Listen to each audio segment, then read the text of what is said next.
গরম গরম ভাতের সাথে এই ভর্তা আর কি কমু, কি যে স্বাদ বলার মতো না। আসসালামু আলাইকুম, কেমন আছেন সবাই? এই যে দাম রাখান বেগুন, এটা দিয়ে আজকে ভর্তা বানামু। মান সম্মান সব গেল রে, সোজা আঙ্গুলে গিয়ে উঠলো না। এখন আঙ্গুলটা বেড়া করে নিলাম। চাকুটার যে কি হয়েছে কিছুই কাটতে চায় না।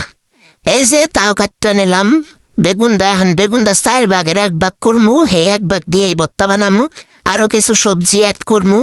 এই সব কিছু মিলাইয়া আজকে ভর্তাটা বানামু।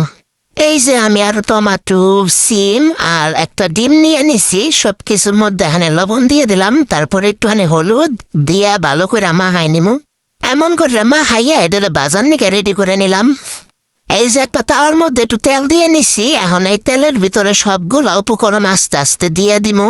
সব উপকরণ দেওয়া হয়ে গেলে এগুলির উল্টায় পাল্টায় ভেজে নেবো কিছুক্ষণ, যেন ভিতরে আবার সেদ্ধ হয়, হেডের দিকেও খেয়াল রাখা লাগবো। যখন এই সবজিগুলা সেদ্ধ হয়ে যাব আর এরকম লাল লাল ভাজা হয়ে যাব, তখন এগুলা নামাই নিমু। নামানো হয়ে গেলে সেই কড়াইতে আবার দিয়ে দিমু শুকনা মরিচ আর পেঁয়াজ কাটা আর কয়েকটা রসুন দিয়ে এগুলার ভালো করে ভাজা নিমু। ভাজা হয়ে গেলে এগুলাও নামাই নিমু। সব উপকরণগুলি নামান্য হয়ে গেলে তারপরে এটি ঠান্ডা করে নিমু। তারপর স্বাদ মতো লবণ দিয়ে মরিচটা ইচ্ছা মতো ডললে নিমু। তার মধ্যে আবার পেঁয়াজটাও দিয়ে ডললে নিলাম। তারপর আবার ভর্তাগুলি দিয়ে দিলাম আস্তে আস্তে, দিয়ে সেগুলির হাত দিয়ে ডললে নিমু। হাত দিয়ে না ডললে তো পেটের ভাত হজম হবো না, এদিকে হাত দিয়ে ডললে নিমু। তারপর আবার ডিমটাও দিয়ে দিমু। ডিমটা আবার থুয়ে খেয়ে ওটাও দিয়ে ভালো করে ডললে নিলাম। ডলাডলির পর্ব শেষ করে দিয়ে দিলাম হলো সর্ষের তেল। তারপরে সর্ষের তেলটা দিয়ে মাখাই নিলাম। এখন দেখো ভর্তা চেহারা দেখে মনে হইতাছে পুরে হানি মুখের মধ্যে ঢুকেই দি।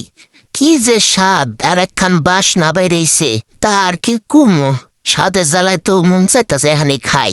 এদিকে আমি খাইবেন দিকে গেলাম গা। তোমাকে যদি ভিডিওটা ভালো লাগে প্লিজ একখান সাবস্ক্রাইব করে দিও।